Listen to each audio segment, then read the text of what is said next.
televidentes que tienen la posibilidad y televidentes de ver estos videos. Es para nosotros un gran privilegio haber podido estar todos estos días, a pesar de las cuarentenas y de todas las provisiones que tenemos para andar y caminar.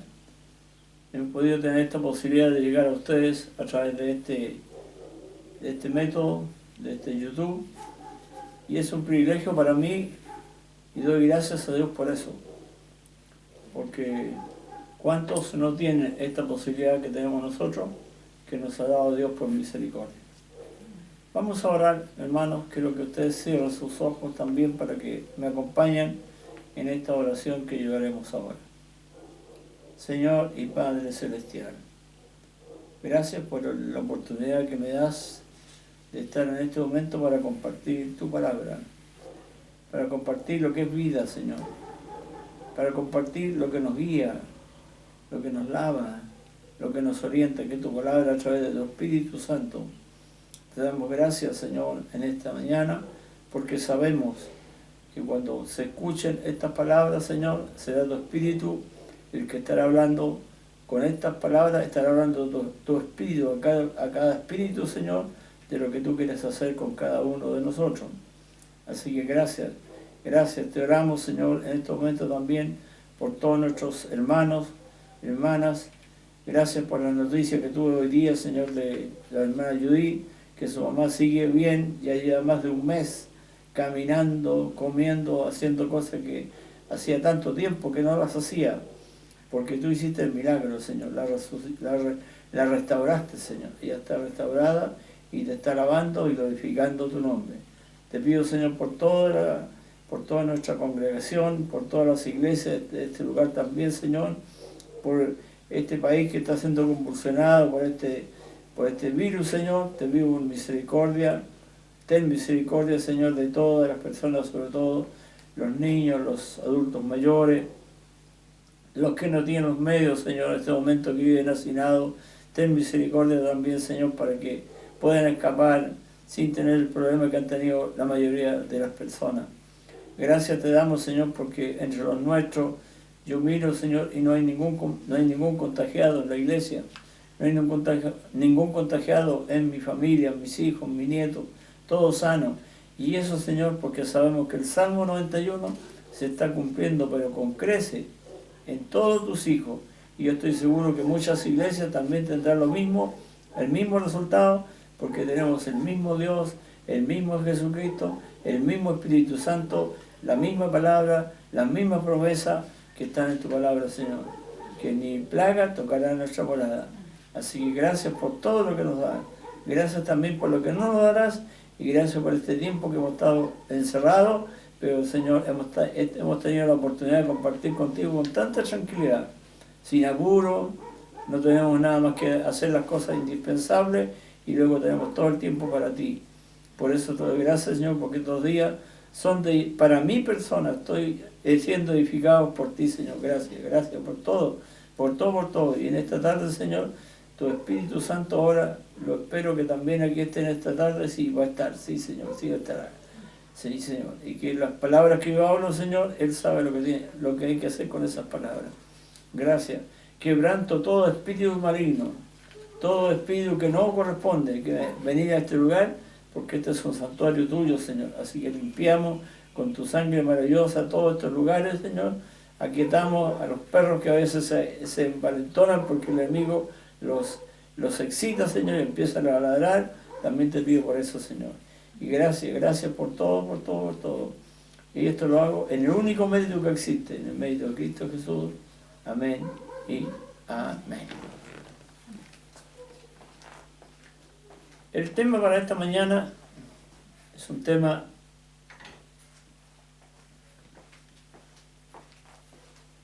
que hace mucho tiempo que lo tuve la oportunidad de pasar algunas cosas dentro de la congregación, pero ahora creo que se hace menester poder compartir esto, porque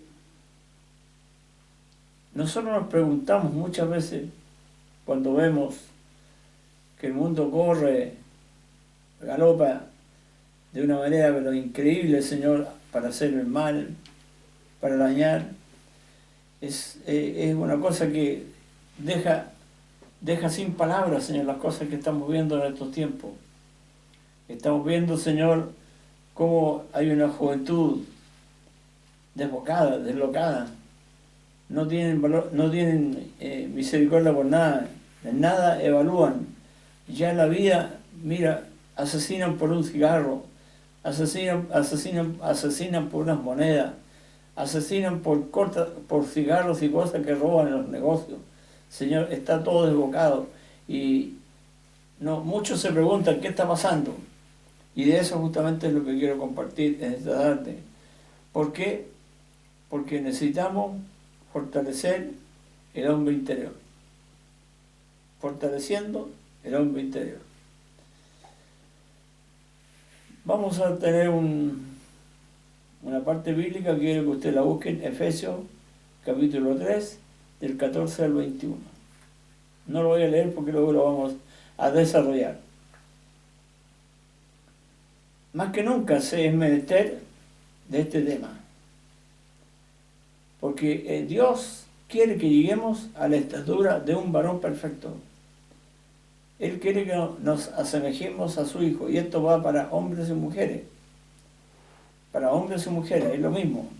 Las exigencias son las mismas.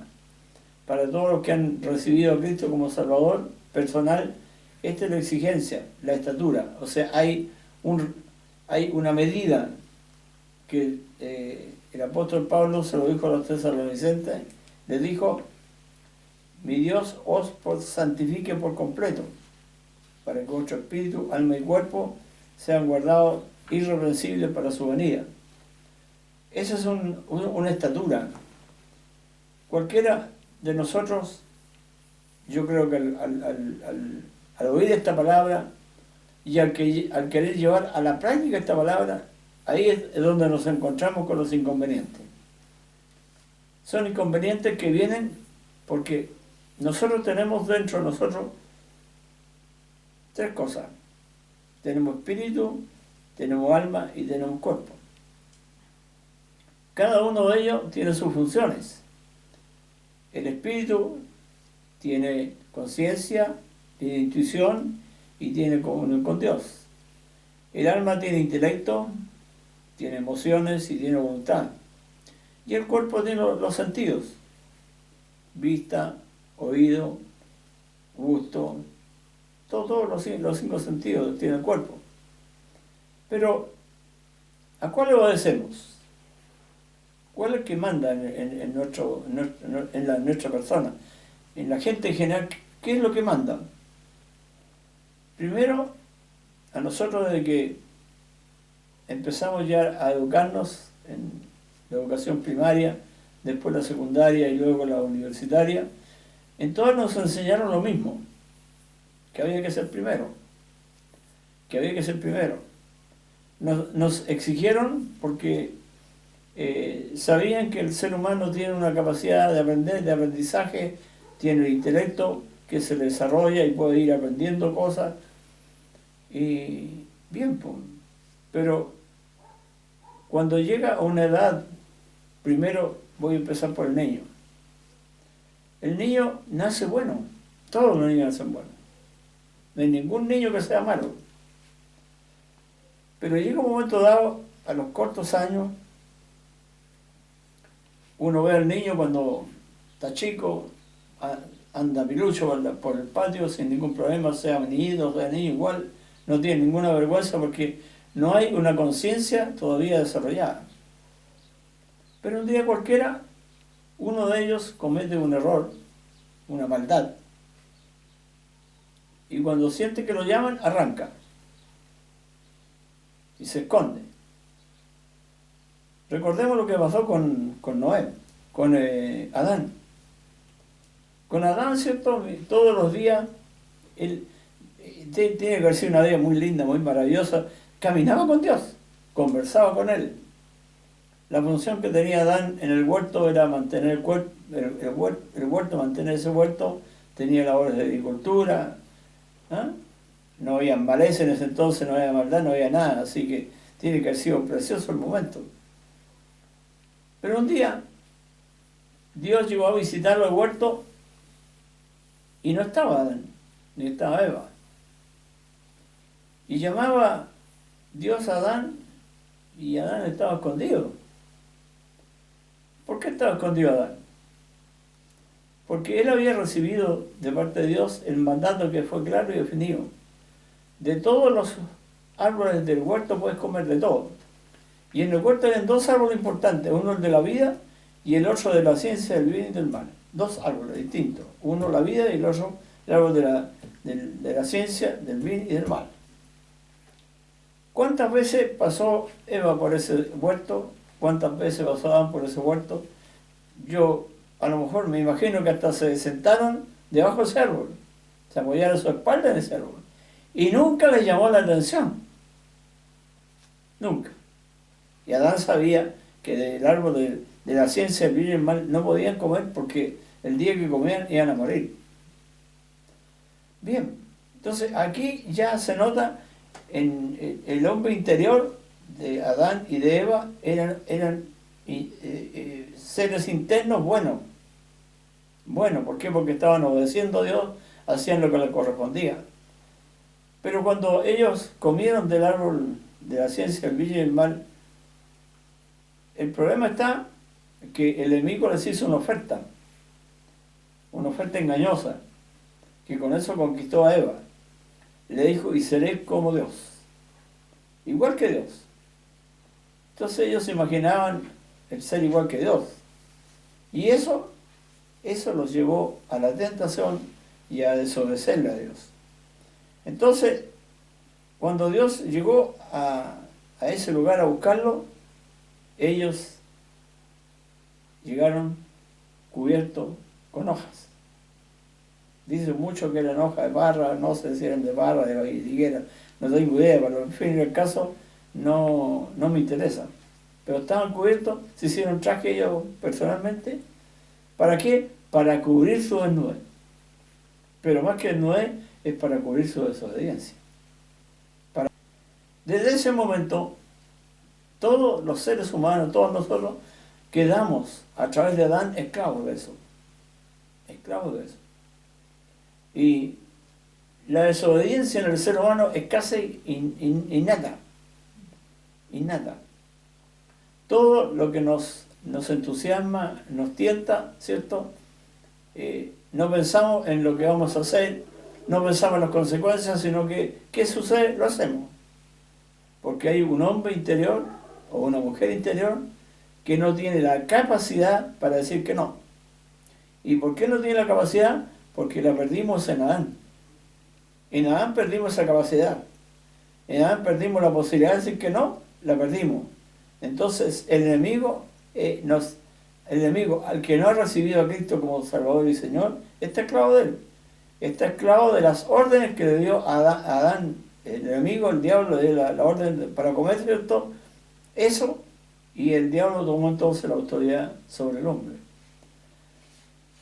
La humanidad ha sufrido muchos cambios producto de lo mismo, producto de este hombre interior que ya no tuvo la cordura, ni la madurez, ni la capacidad de decir que no, ¿cierto? Al poco tiempo encontramos a uno de los hijos de esta pareja, había dos, Caín y Abel, y ellos intuitivamente ellos adoraban a Dios, ofrecían holocaustos en forma intuitiva. ¿Por qué? Porque el espíritu tiene eso, la intuición. Pero Caín se le despertó la envidia. Vio que el holocausto de su hermano era recibido por Dios, se elevaba hacia el cielo, y el de él se quedaba en la tierra. Entonces, el primer asesinato se convirtió ahí, primer asesino. O sea, la violencia empezó a entrar. Y luego siguió, hasta que llegó un momento dado que Dios tuvo que parar la cosa. Dice que todo se pensaba mal, todo era malo, todo era terrible, terrible. Y nosotros nos encontramos tiempo después, cuando se reconstruyó el mundo, cuando Noé se salvó junto con su familia y se empezó a levantar otra vez la humanidad completa, ¿cierto? Encontramos cosas muy similares. Cuando Abraham tenía a su nieto Lot y se repartieron las tierras, y Lot se fue justamente a las tierras fértiles, pero las tierras fértiles estaban en Sodoma y Gomorra, estaban en una ciudad, y era tan terrible en Sodoma y Gomorra, igual que al principio. Incluso cuando llegaron los ángeles a visitar a Lot para que saliera de la tierra, saliera de ese lugar, los hombres de ese lugar querían violarse a los ángeles. Por eso, hermano, yo quiero que ustedes sepan, todo esto que vemos nosotros no es sino la repetición de todo el tiempo. La homosexualidad, el lesbianismo, el pecado, todo lo que está en este momento a la vista, y ya es una cosa asquerosa lo que se ve en la televisión, que se ve asqueroso, ya no dan ganas de ver ninguna de esas cosas, porque todas tienen morbosidad, tienen todo va dirigido a lo malo. Entonces, Dios tuvo que tomar la decisión y hacer la primera exterminación de todo el mundo, de toda la existencia humana. Pero Él tenía una esperanza. Sobre todo, la esperanza de Dios se vio cuando miró hacia la tierra y encontró un hombre. Por eso es importante, hermanos, Dios no busca multitudes, busca hombres y mujeres, individualmente. Él no busca multitudes, Él busca hombres y mujeres que sepan obedecerle. Noé, intuitivamente. Noé no asistió a una iglesia, Noé no tenía Biblia, Noé no tenía un predicador, Noé no tenía un pastor, ninguna de esas cosas. Pero él intuitivamente, porque el Espíritu tiene intuición, o sea, intuitivamente sabía que había un Dios, y por eso era distinto al resto de la gente. Entonces dice que Dios sintió complacencia, vio con buenos ojos a Noé, y determinó que a través de ese Noé volver a poblar la tierra. Ya, pobló la tierra, qué sé yo, todo muy bien. Hizo una arca en la cual entró pareja de animales, casi todos conocemos la historia, ¿cierto? No quiero entrar más en detalle de eso, pero ya, salvó la tierra, volvió a poblarse, y encontramos otra vez a un hombre en que su hombre interior tiene cosas malas. Ese hombre se llamaba Nimrod. Nimrod era un hombre, un valiente, era un guerrero, ¿cierto? Entonces él quiso llegar a Dios. Y para eso empezó a construir una torre. La torre era su orgullo. La torre estaba representando lo que él tenía dentro. Y Dios tuvo que actuar, porque así como iban, no iban a llegar al cielo, sino que iban a llegar a morir, se iban a morir. En cierta parte ya el oxígeno ya no existe, se iban a haber muerto, o sea, iban a llegar hasta cierta altura. Dios tuvo misericordia como Dios, y de ahí fue el nacimiento de las naciones. Seguimos nosotros viendo, ¿cierto?, que la maldad, el hombre interior sigue marcando a los hombres y a las mujeres de ese tiempo, y está Dios dispuesto a hacer algo. Y por ahí, por el Génesis 12, ¿cierto?, Dios llama a un hombre, Abraham. Abraham, no Abraham, fue después, se llama Abraham. Abraham era un viejito que venía de la línea buena, Sem. Abraham viene de la línea Sem, de la línea de Noé y de Sem. Venía Sem, venía de esa línea. Y Dios lo llamó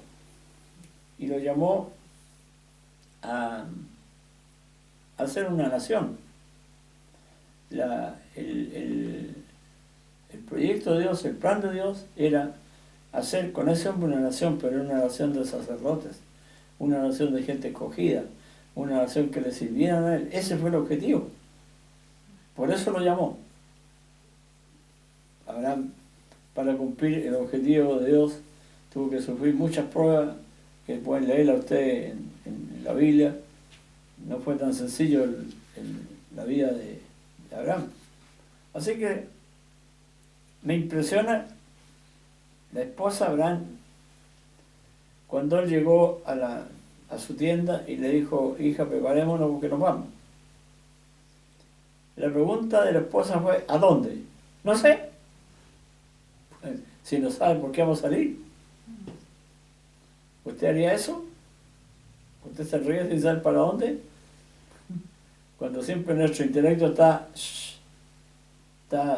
ceñido porque si nos conviene o no nos conviene.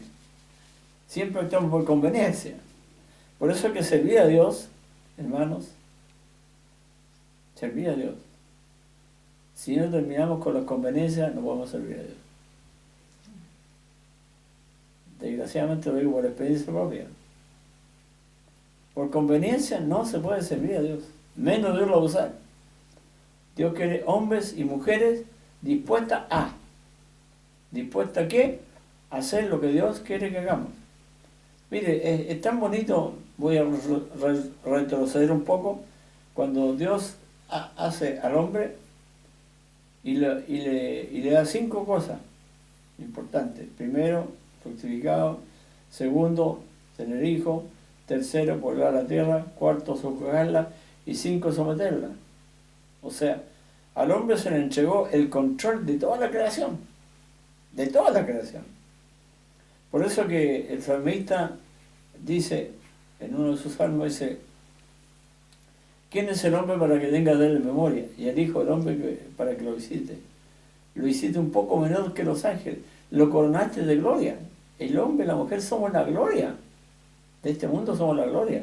Lastimosamente en este momento la gloria está muy desmedrada. ¿Por qué? Porque el hombre interior no ha crecido. Hermano, hermana, esta palabra tienes que pensarla muy bien tú. ¿Cómo está tu mujer interior? ¿Cómo está tu hombre interior? De ahí depende el crecimiento. De ahí depende. El crecimiento en la fruta depende del cuesco. De ahí depende el crecimiento. Si el cuesco no se logra cerrar y guardar la semilla, no hay fruto. Entonces es lo mismo. El hombre interior y la mujer interior da lo que es por fuera. Entonces, bueno, se le entregó al hombre 5 cosas importantísimas, pero las perdió por la desobediencia. Entonces ahora Abraham está enfrentado justamente a que Dios le dijo: haré de ti una nación grande. ¿Qué dijo Abraham? No tengo ni un hijo. Y el que servía era un empleado que lo tenía al servicio de ellos como anciano, ¿cierto? Y además era damaseno, ni siquiera era del pueblo. Y Dios lo lleva por el terreno más difícil, tener que salir sin saber dónde. Y me imagino que yo estuve en Israel, donde Dios estuvo con Abraham cuando le entregó toda la tierra, en el monte. Tremendo. Tiene una visión panorámica hacia el norte, sur, hacia el este. Es un monte que está, pero es impresionante. Entonces Dios lo lleva y le dice: a la tierra que yo te mostraré. Y llega un momento dado en que en ese caminar, en ese viaje sin destino, ¿cierto? Abraham tuvo un error. Dios le dijo: sal de tu tierra y de tu parentela, pero él llevó a su sobrino, a Lot. Y en un momento dado los pastores de las ovejas de Abraham y de Lot empezaron a pelear. Seguramente se cruzaban las ovejas, qué sé yo, ahí el problema. Entonces tuvieron que tomar una decisión en un momento dado: para qué lado iba Lot y para qué lado iba Abraham. Y Lot, siendo mucho más joven que Abraham, en lugar de darle la oportunidad para que Abraham eligiera, él eligió. Y le gustó las tierras fértiles, y a Abraham le tocó toda la cosa montañosa, toda la cosa difícil. Pero Dios le dijo: le dio. Por eso es importante, hermanos, hermanas, darse cuenta que cuando se empieza a negociar la tierra de Israel es un error. La tierra que Dios le dio a Israel no se negocia. No se negocia. Y todos los que han negociado con la tierra están equivocados. Están equivocados. Incluso ahora hay un principio de negociación porque quieren la paz con los árabes, entonces no importa ceder, no importa tener tierras que son de los israelitas, dárselo a la otra tribu. Entonces eso Dios no lo ve con buenos ojos, porque el Dios esa tierra y se la fijó a Harán. Bien, ha seguido el tiempo, han seguido los cientos de años, miles de años, han habido profetas, han habido siervos y siervas del Señor, que en la antigüedad nos dieron a nosotros una visión tan tremenda, pero el cambio, la transformación en el hombre siguió exactamente igual. Entonces, Dios se dio cuenta que lo que Satanás había sembrado en el hombre, dentro de él, en el hombre interior, no podía salir ni con leyes, ni con amenazas, ni con castigo. Hoy, la juventud que nosotros tenemos, y que son terribles los chicos, hoy día no lo obedecen a nadie, tienen rebeldía por todo les parece mal.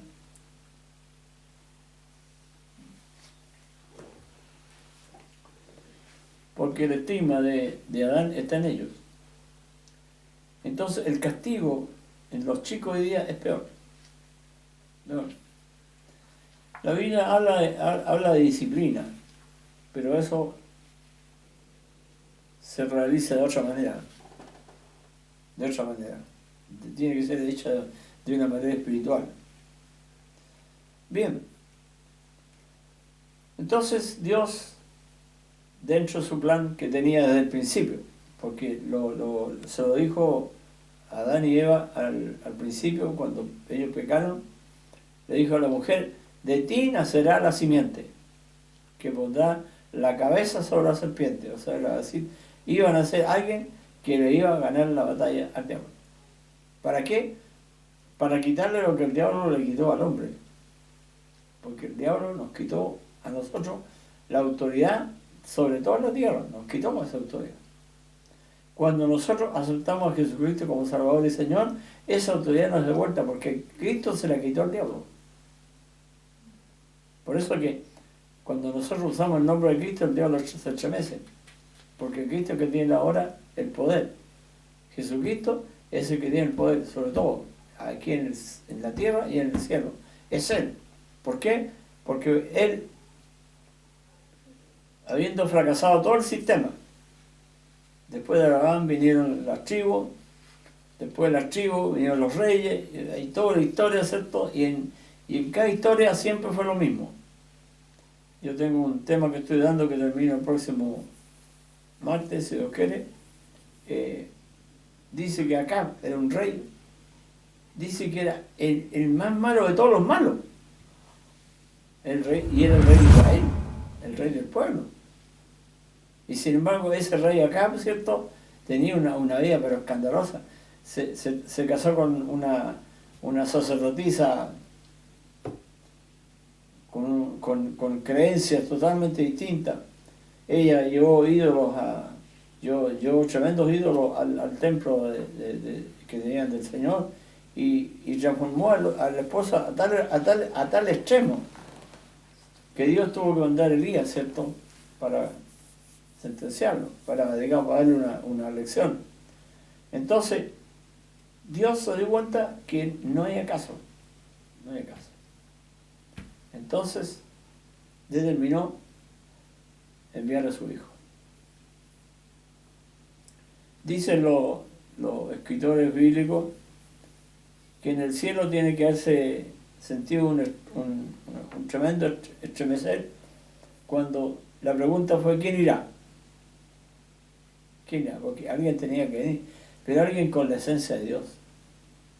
No con cualquier... No voy a mandar un ángel, no voy a mandar un hombre, no. Tenía que ser alguien con la misma esencia del Padre Dios. Entonces surgió la voz de su hijo que dijo, yo iré. Entonces, ¿por qué vino Jesús y no vino otro? Primero porque este mundo le pertenecía a Cristo. Dice la Escritura, por eso es bueno conocer la Escritura, dice que por Él y para Él fueron hechas todas las cosas. Por Él y para Él. Vale decir, entonces el dueño absoluto de esto era Cristo. Entonces por eso que Él dijo, voy a lo mío. Incluso la palabra dice, a lo suyo vino, a lo de Él, a su pertenencia al mundo. Lo que Dios hizo era de Jesús. Pero dice, y los suyos, ahora habla entonces de los hijos. Pero los suyos no lo recibieron. Entonces, ¿qué sucede? Que los hijos, supuestamente los creyentes, los que eran del pueblo de Israel, sentenciaron a Jesús a la muerte. ¿Por qué? Por una razón muy simple. Porque lo que Jesús hacía, ningún sacerdote lo hacía. Ninguno. Ellos estaban enclaustrados en una ley ritual, ¿cierto? Ritual, y de ahí no salían. Entonces, ellos criticaban porque los discípulos no se lavaban las manos. Criticaban porque los discípulos se juntaban con otras personas, ellos eran exclusivos.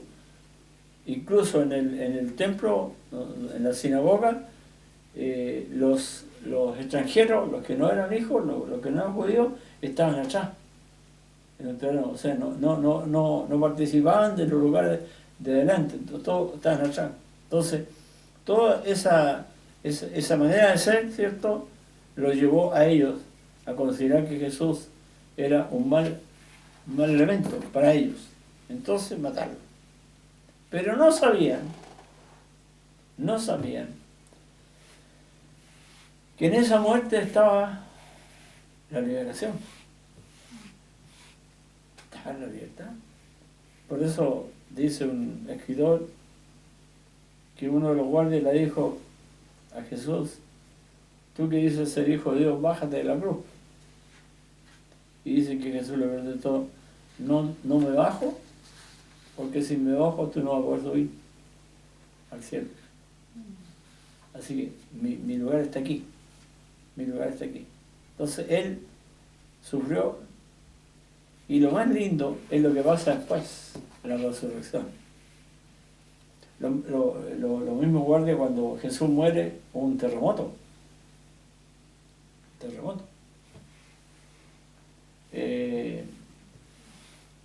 Esto también es histórico y real.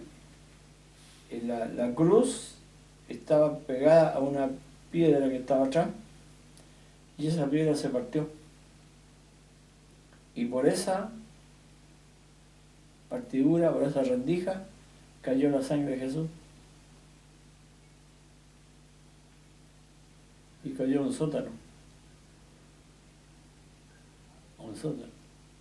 Y hubo un explorador cristiano que dio con ese sótano, dio con ese lugar, y los judíos lo sellaron. Ahora están todos sellados. No va nadie. Incluso sacó esta foto de adentro, de lo que vio. Vio el pan sin levadura, vio los panes, vio todo. Y ahí él recogió muestra de la sangre de Jesús.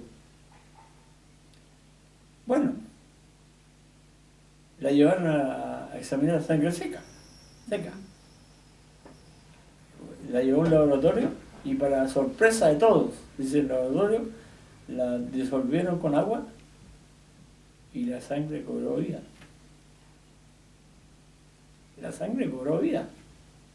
Ellos quedaron sorprendidos, cobró vida. ¿Por qué?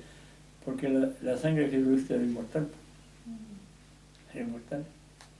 Entonces, tengo un cassette que yo creo que en uno de estos días voy a lograr encontrarlo, donde un hombre de Dios alemán tuvo una revelación. Porque la Escritura dice que la sangre de Jesucristo nos lava y nos limpia de todo pecado. Pero ya la sangre se fue, según todo dice.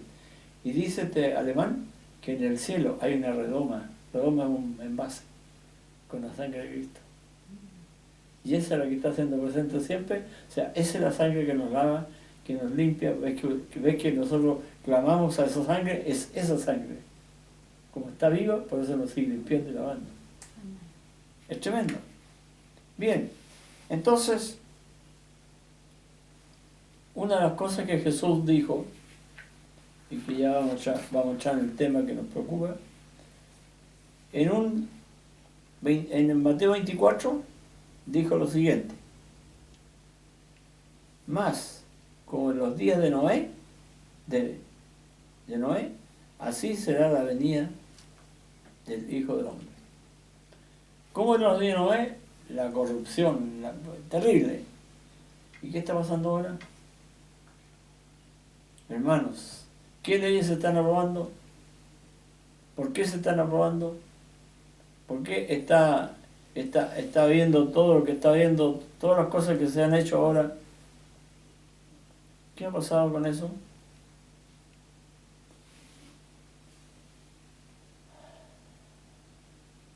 Cuando algunos han hecho protestas en la Cámara de Senadores y Diputados, no me acuerdo si fue senador o diputado, dijo: no podemos legislar con la Biblia.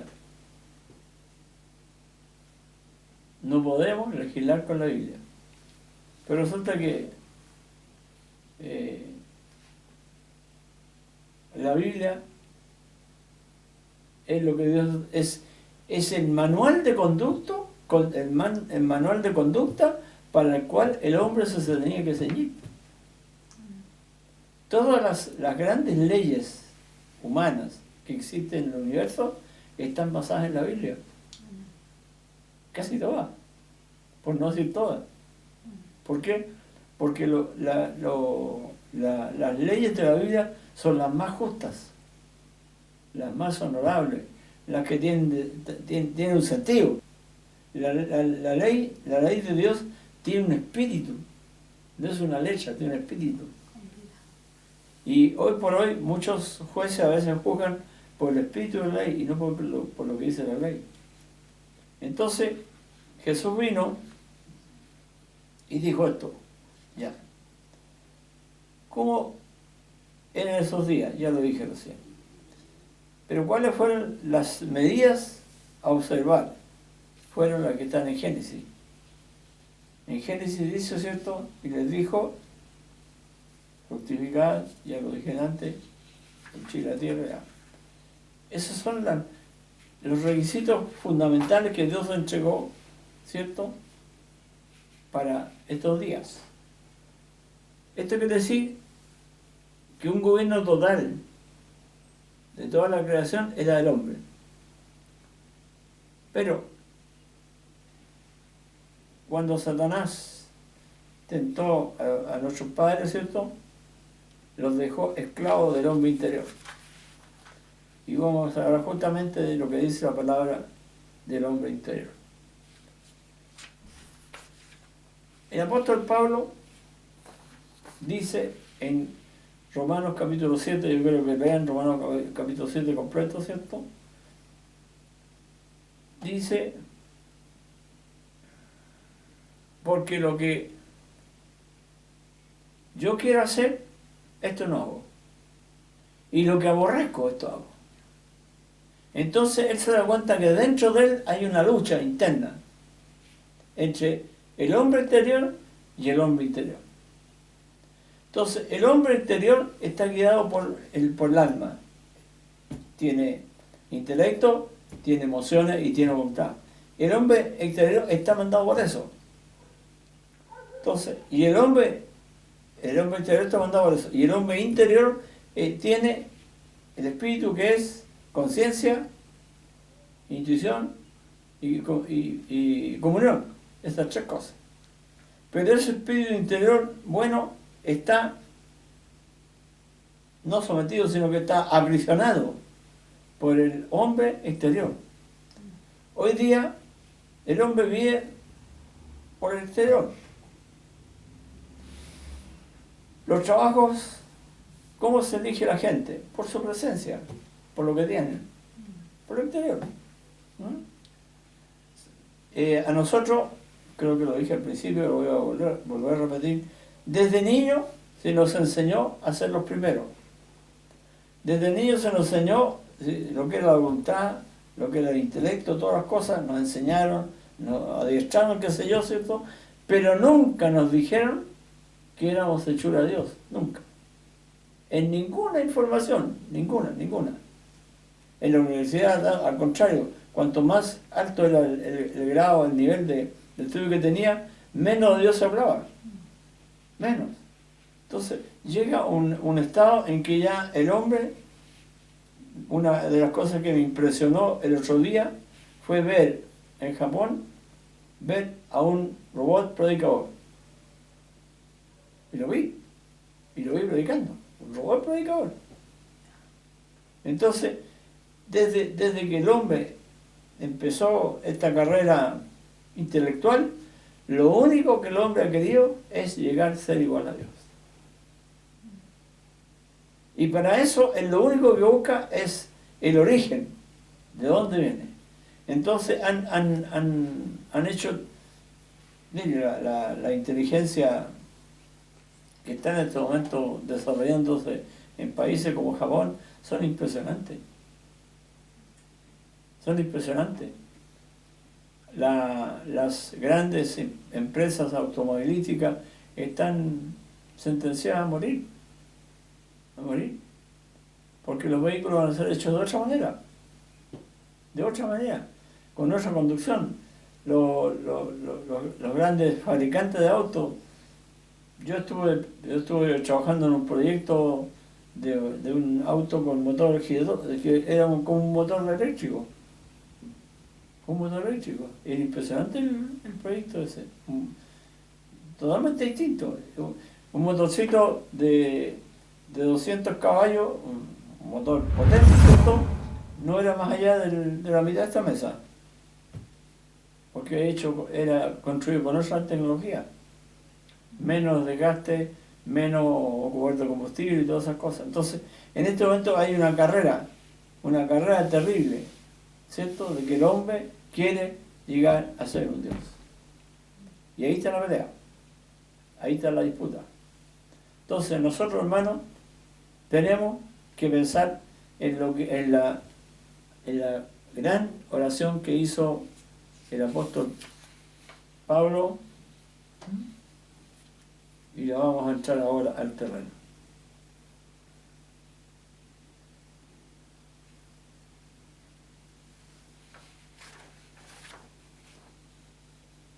Vamos a ver.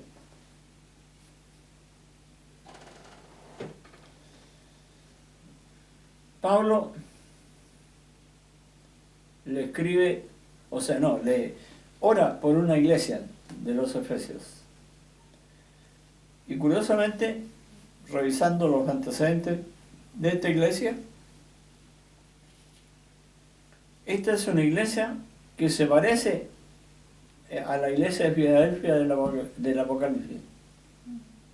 Una iglesia que busca al Señor, una iglesia que está, una iglesia que cree en el Señor, y que justamente da énfasis a este hombre interior. Vamos a ver lo que dice. Pablo dice esto: por medio del evangelio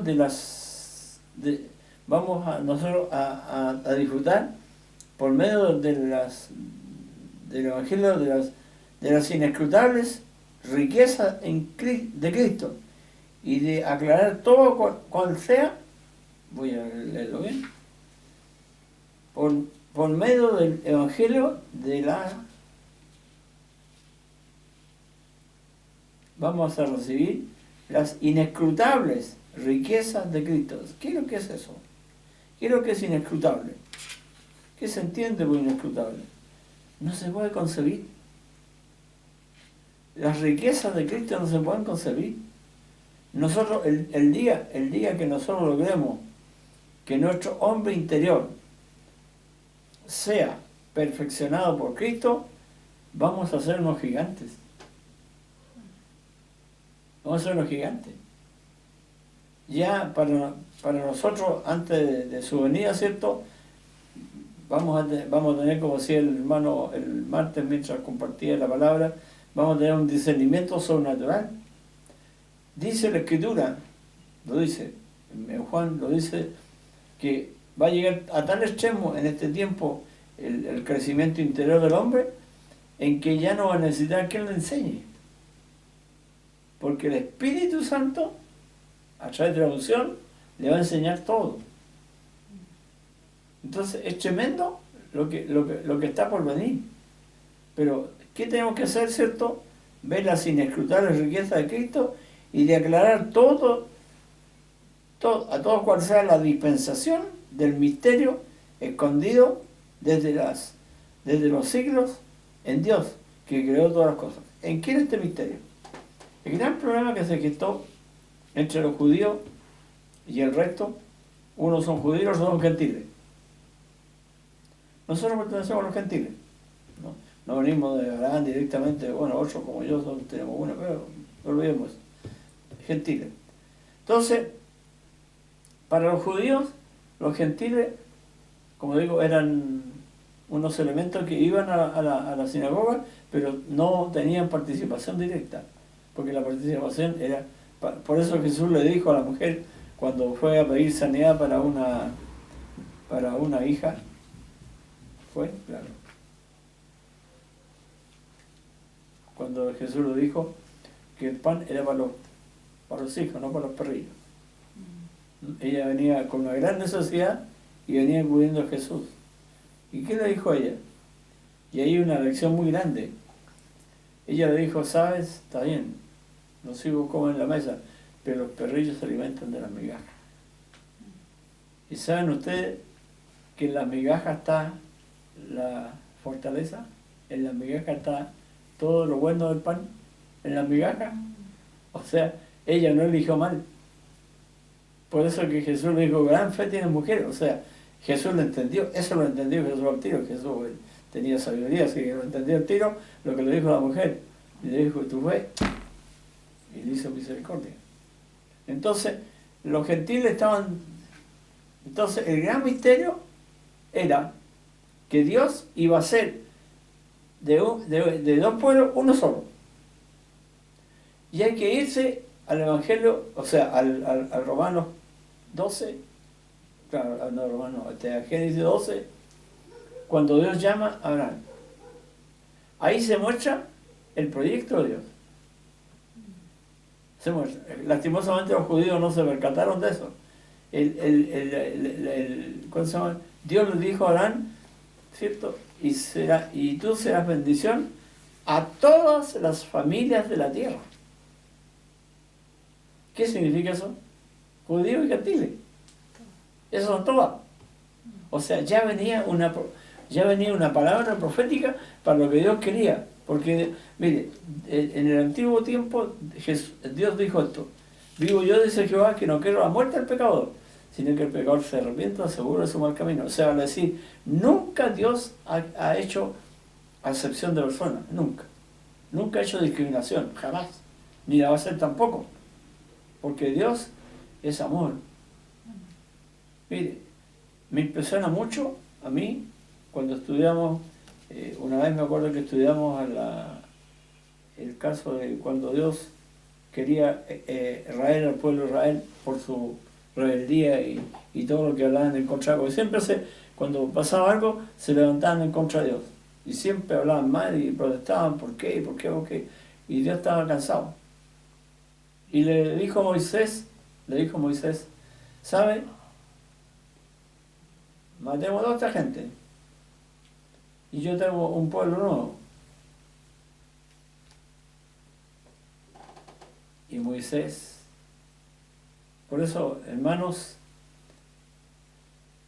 la oración intercesora es tener el corazón de Dios. Nadie puede lograr interceder si no tiene el corazón de Dios. Porque nosotros intercedemos, ¿cierto? Por relaciones, por necesidad de la gente, pero nunca lo hacemos con el amor que Dios lo hace. Por eso es que cuando Dios, Moisés le dice esto a Dios, Dios se sintió bien, porque vio que su corazón está en Moisés. Entonces ordenó que no, que iban a hacer justicia los malos y los otros iban a seguir hasta el final. Entonces, sigo. Dios es el mismo ayer, hoy y por los siglos. Él nunca ha querido que nadie quede fuera. Y la razón por la cual Jesucristo no ha venido todavía es porque Dios tiene misericordia y quiere que todo el resto, que todavía no conocen, que todavía no se entregan, que no aceptan a Jesucristo como Salvador, puedan tener la posibilidad de que se arrepientan. Esa es la razón por la que los ha venido. Entonces, esto de los tiempos, del misterio de los tiempos era ese, en que, y fue bien serio esto entre los judíos y los gentiles, porque cuando los gentiles empezaron a recibir el bautismo del Espíritu Santo, Pedro se opuso. Pero no podían ir a recibir. Y Dios tuvo que darle una visión a Pedro. Cuando ese día llegó al hogar a almorzar y la hora era tarde y se cansó y recibió una visión. Y había bajo una tela y ahí había todo tipo de animales. Y Dios le dijo a Pedro, mate y come. Y apareció el hombre interior no perfecto en Pedro. Y le dijo, yo no he acostumbrado a comer cosas inmundas. Y volvió a decir lo mismo, mate y come. Y volvió Pedro a ponerse. Entonces Dios le dijo, no llames inmundo a lo que yo he limpiado. Para decir, nosotros los gentiles ahora fuimos injertados en la vara, fuimos injertados, ¿cierto?, junto con el pueblo. Así que ahora, dice Pablo, ahora no hay griego, ni judío, ni mujer, ni hombre, ¿no?, sino que somos uno solo en Cristo Jesús. Sigue en la oración Pablo, para que la multiforme sabiduría de Dios, mire qué interesante, sea ahora dada a conocer por medio de la iglesia. Mire, es tremendo. Esta es una oración de Pablo. Dice, para que la multiforme sabiduría de Dios sea ahora dada a conocer por medio de la iglesia a los principados y a las potestades. O sea, nosotros tenemos por eso que cuando nosotros quebrantamos por eso, porque nosotros tenemos la autoridad sobre los principados y sobre las potestades para mostrarle la sabiduría de Dios. Nosotros como iglesia. Y esto es conforme al propósito eterno que Dios hizo en Cristo Jesús, Señor nuestro. ¿En qué tenemos seguridad y acceso con confianza por medio de la fe? ¿En quién? En Jesucristo. Para que os dé conforme a las riquezas de su gloria. Aquí viene, ser fortalecido con poder en el hombre interior. Si nosotros tomamos todas esas cosas que nos ofrece la palabra, que Dios lo establece, todo lo que está aquí establecido, ¿cierto?, para que nos da conforme a las riquezas de su gloria, el que seamos fortalecidos en el poder, en el hombre interior, por su Espíritu. Vale decir, el hombre interior ahora, por el Espíritu Santo, tiene poder. Ya no está esclavo. Por eso es tan importante que nosotros, hermanos, nos demos cuenta que somos libres. Nos damos cuenta. O sea, nos damos cuenta que ya el pecado no tiene acceso a nosotros. Y cuando viene con mono, que sea el enemigo, a traernos pensamientos y cosas por el estilo, ¡pum!, Ahí tiene que estar el hombre interior que coloca las cosas en su lugar. No, amigo, esto no, no y no. Y lo que dice no, no. ¿Por qué? Porque ahora el hombre interior... Mire, me gustó mucho un tratado de hace muchos años atrás, en que parecían un tratado así como... en que aparecía el hombre interior sin Cristo y el hombre interior con Cristo. Entonces aparecía el hombre interior sin Cristo, poderoso, asediado, y ese mismo interior sin Cristo, así, chuñuco, sin tener desarrollo de ninguna especie.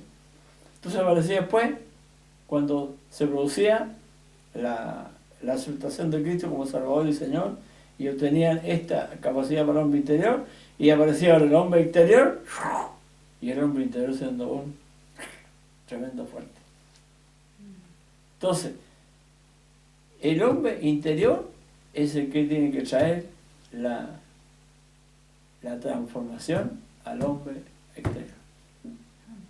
El hombre interior tiene que traer. ¿Por qué? Para poder que ese hombre exterior muera, ¿cierto? Para que habite Cristo con la fe en vuestros corazones, a fin de que arraigados y cimentados en amor, seáis plenamente de comprender con todos los santos cuál sea la anchura, la longitud, la profundidad y la altura. Esto es la cuarta dimensión. La dimensión natural es 3. Pum, pum y pum. La espiritual tiene 4. El espiritual. Esa es la cuarta. La primera es la natural y la cuarta es la espiritual. Entonces, nosotros con esa cuarta dimensión nos vamos por encima. Una de las cosas que tenemos que aprender del surfista. El surfista, ¿cierto? Va a la playa y ¿dónde anda? ¿Debajo de la ola o encima de la ola? Encima de la ola. Y lo hace con una capacidad impresionante. Y después lo vemos que en la cresta de la ola, arriba va, y después llega a la playa. Esas olas es el pecado, es la maldad, todo es eso. Y nosotros, la tabla es Cristo y nosotros estamos arriba. Cuando Cristo habita por fe, esa es nuestra tabla y estamos arriba. Y las cosas abajo. Dice la Escritura que cuando nosotros tenemos a Cristo como Salvador y Señor, las cosas viejas pasaron. Y aquí son todas hechas nuevas. Entonces, no puede imperar en el hombre nuevo las características o las normas del hombre viejo. El hombre nuevo tiene que terminar con las cosas del hombre viejo. Y eso es lo que más cuesta. ¿Por qué? Porque el ADN que traemos de Adán, ¿cierto? El ADN que traemos de Adán, ¿cierto? Nos juega cochino. Nos juega cochino. Pero, de acuerdo con lo que aquí dice esto, dice muy claro, para que habite Cristo por la fe. Porque cuando habita Cristo por la fe, dice el apóstol Pablo habla también, dice, ahora no vivo ya yo, sino que Cristo vive en mí. Y lo que vivo en la carne, lo vivo en la fe del Hijo de Dios. O sea, así, no vive en el hombre viejo, sino que vive en el hombre nuevo. Y puede, en ese hombre nuevo, ¿cierto? Puede conquistar, puede rechazar y puede decir que no. Amén. De conocer el amor de Cristo, que excede todo conocimiento, para que seáis llenos de toda la plenitud de Dios. Imagínense. Mire, nunca me olvido de esta palabra cuando el pastor donde yo nací, el pastor que dirigió la iglesia después del papá de él, del viejito, entonces él dijo que el que tenía esto se volvía loco. Entonces nadie quería dejarlo de Dios. Pues. Hasta ahí nomás. ¿Ah? Todo esto espiritual en esa iglesia era tabú. Era tabú. Me parece recordarlo, él tenía una campanilla así, y cuando la cosa empezaba a moverse espiritualmente, empezaba a dar la campanilla. ¿En serio? Una campanilla. Listo, o sea, hay que ordenarse. hacer todo decentemente y honorable. Pero no hacer todo, no hacíamos todo. Entonces, Él nos enseñó a nosotros. Y eso a mí me marcó, porque yo fui bautizado en el Espíritu cuando tenía 16 años. Pero eso que Él dijo, mi espíritu se refugió dentro. Porque no podía exteriorizar. Yo era buen predicador, todo lo que se quiere, pero nunca podía exteriorizar esto es lo que tengo ahora. ¿Por qué? Porque Él me dijo que si yo tenía lo de Dios, me volvía loco. Y aquí dice muy claro, ¿cierto? Todo conocimiento para que seáis llenos de toda plenitud de Dios. Dice lleno, no por una parte. Lleno. ¿Eh? Y aquel que es poderoso para hacer todas las cosas mucho más abundantemente de lo que pedimos o entendemos, según el poder que actúa en nosotros. A Él sea la gloria, en la Iglesia, en Cristo, Jesús, por todas las edades, por los siglos de los siglos. Amén. ¿Podemos lograr el hombre nuevo? Sí. ¿Podemos llegar a tener el hombre interior nuevo? Sí. ¿Podemos ganar almas con ese hombre nuevo? Sí. ¿Podemos derrotar al enemigo en nuestro cuerpo? Sí. ¿Por qué? Porque el hombre nuevo tiene la presencia, como decía aquí, de Cristo en nosotros. Vamos a orar y a dar gracias a Dios por este momento. Te doy gracias, Señor, por haber podido desarrollar este tema que es dificilísimo, pero había que hacerlo. Y te pido, Señor, que cada uno de mis hermanos, cuando escuchen, vean este reporte, piensa, Señor, que es indispensable vivir el hombre interior. Porque cuando no vivimos el hombre interior, Señor, el enemigo nos gana la batalla. Nos gana la batalla. Yo he visto a tanta gente naufragar producto de eso. Porque el hombre interior, la mujer interior no está en el lugar, no está en la capacidad que tiene. El hombre interior contigo, Señor, es un gigante. Es un gigante. Por eso vemos en los antiguos hombres de Dios el caso de Elías, el caso de Josué, el caso de todos los hombres que estuvieron ahí, de Isaías, de estos jóvenes Sadrach, Mesach y Abednego, Señor, cómo pudieron decir que no, cómo pudieron mantenerse de parte de ti, aunque muramos, tu estatua no adoraremos. Eso significa, Señor, tener la capacidad de decir que no a lo que hay que decir que no. Por eso en esta mañana, Señor, te pido misericordia, cada uno de mis hermanos que sea bendecido con esta palabra, Señor, y que sepan que esto es verdad, que esto es realidad, que esto se puede. Y cuando Jesucristo nos dice que se puede, es porque se puede. Cuando Jesucristo nos insiste que se puede, porque se puede. Así que gracias, Señor, por este día, por esta mañana. Te alabo, te bendigo y en el nombre de Jesús. Amén y amén.